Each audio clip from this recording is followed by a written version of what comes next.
Well, here we are. The time has come, and even though I've rehearsed to say your name the best way as possible, you've even given me a shortcut. You said I could call you Ahmad. How about that? How you doing today, Ahmad? I'm good. I'm good. How are you? I'm doing wonderful. We had to reschedule because I had a little cold last time that we were on the schedule, so I appreciate that. I know it could be so challenging because you are a physician, like many of our listeners, and that time schedule that is just is difficult. So, before we get started, first, how does it feel to be Ahmad today? It feels good. It feels good. I mean, it's good to be here and nice talking to you. We have a nice weather in Louisiana, and surprisingly, it's almost mid of May, and we still have very nice weather. Yeah, So, not too hot yet, and the sun is shining. Break from the. I'm in the Carolinas. We got a break from the rain here a little bit. so my medical background, like I started in Pakistan. In Pakistan, we have a different system than USA. In USA, what we do is 4 years bachelor's or undergrad, and then you go to med school. In Pakistan, after high school, you go directly into med school. So after high school, and the med school is 5 years. So obviously, it's more competitive. I won't say more, but it's competitive to get into med school. And as 17, 18 years old, you're not really sure what you want to do. So it's mostly what your parents ask you to do. And our Hmm. parents are always very involved in the future, and they think being doctor is a great thing, especially for my parents. My father was a physician, so he wanted me to be a physician. So it's Yeah. kind of that sort of thing. So we were in Pakistan, so I went to med school in Pakistan. It's called Army Medical College. It's operated by the Pakistan Army, and it has both army and civilian seats. So I was on the civilian seat on that one. So I did my med school in Pakistan. After med school, I came to USA. I obviously took my USMLE exams, and I started my residency at Howard University Hospital. I did my residency in internal medicine, and I did cardiology fellowship both at Howard University.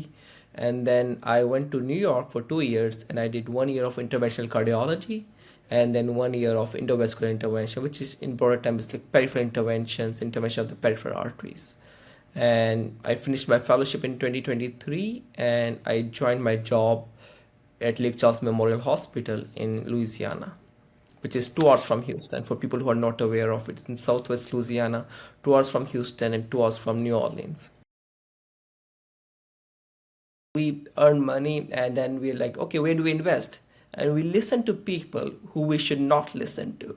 Some people you realize are whether well intentioned, or at best, if they're well intentioned, they're not as literate as they appear to be, and they ask you to invest in places where you just lose tens of thousands of dollars, and not fully understanding the implication of that investment.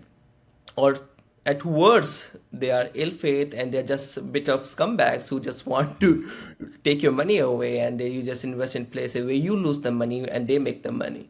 So Yeah. if for me, I think the bigger learning point was not to invest in a place which you do not understand. Hmm. If somebody is putting a proposition and you don't have any benefit for it, and if you have no understanding or background in that, please don't invest. Read about it, study about it, and then invest in it.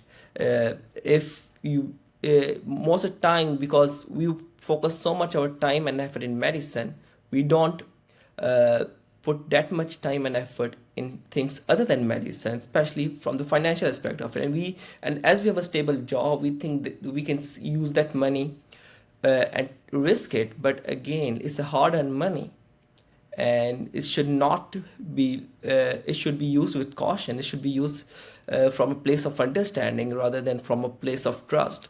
Obviously, there are people who you can trust, but most of the time, you need to really do a deep dive into what you are investing. And same for career advice. Like, you need to listen to people uh, which makes sense to you. Like, not every advice by every person will be applicable to you. You have your own path, you have your own journey, and no matter and some people, they mean well, some people they give advice even when they don't mean well. Hmm. So you have to filter the advice, you have to uh, filter the advice, you have to filter your investment and learn to say no. There are few differences between Islamic financing and regular financing. The basic principle is riba-free investment, which is interest-free investment. And this is a pretty alien concept in Western culture. Yes. I think we should just go to a little bit of more background of it so we understand it a little bit more. In the earlier days, in 600 and 500 AD, when there were no banking, people, like, let's suppose I need to pay to I have a big expense, either a funeral or a wedding coming up. I'll take a loan from a loan shark or whatever they call Mhm. it at that time, and they would give you at an interest rate. For example, like if you take like $1,000, it's like 10% per month. So it's a very high interest rate that people would take their loan from, and whatever your interest rate is. But again, like you just start paying the money, and obviously for a person who's a laborer who's not rich, it's very hard to pay off the loan. So they, and let alone the interest on it. And over time, what you see that they pay the loan shark not just 1,000, they pay like 10,000, and the loan is still standing at the $1,000. So it's pretty much an exploitation of the need of poor people. So to stop this thing, the Islam came up with, like, when you loan, you would give loan, it should be interest free. That means you cannot charge interest on it. Uh, that's the initial principle. Now, nowadays, the housing market, the auto market, they don't operate uh, without the interest. So there are two school of thought on that one. Like there's one like consumable versus non-consumable item. Like if you have, I may be wrong, I'm not an expert on Islamic financing. Uh, like the money, if you're using it, giving it just as a money, you cannot charge interest on it. That's a given. However, if you are using it as an first item that you're going to consume, like a house, for like house, if you're getting a house, the house price is $100,000. In 15 years, it will be $300,000. So even if you're paying a little bit more, it's not the same as exploitation as it was on money. So some Mhm. Islamic scholars allow it on housing. Others say no, it's still not. It's the same principle. It's the same principle of it is still not allowed for it. So basically, the way Islamic financing helps with this is two ways. One, they what they do is they buy the property and kind of with you. So it's the owner is not just you, the bank is also the owner with you. And as you pay initially interest of rent, you pay instead of interest, you pay them rent.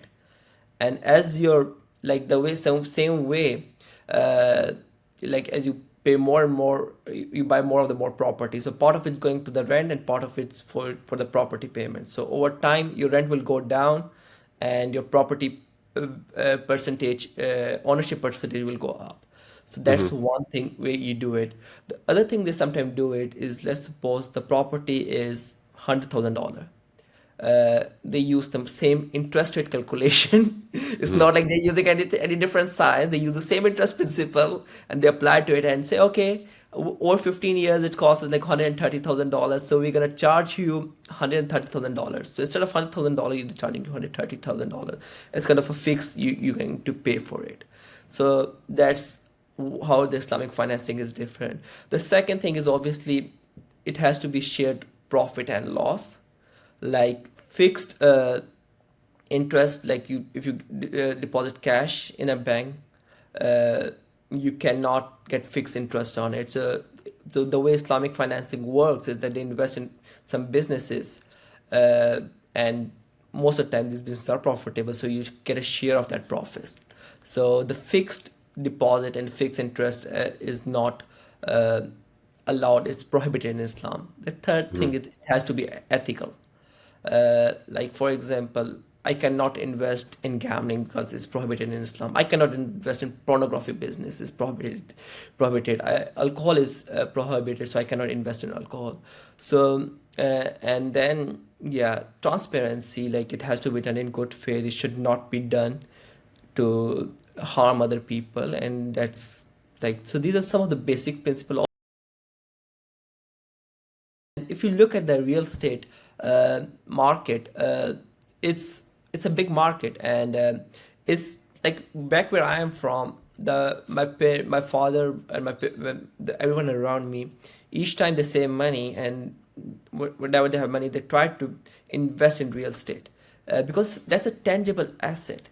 Hmm. Not like stock or a company. Let's suppose you invest in a company and it closed down tomorrow, you lose all your money.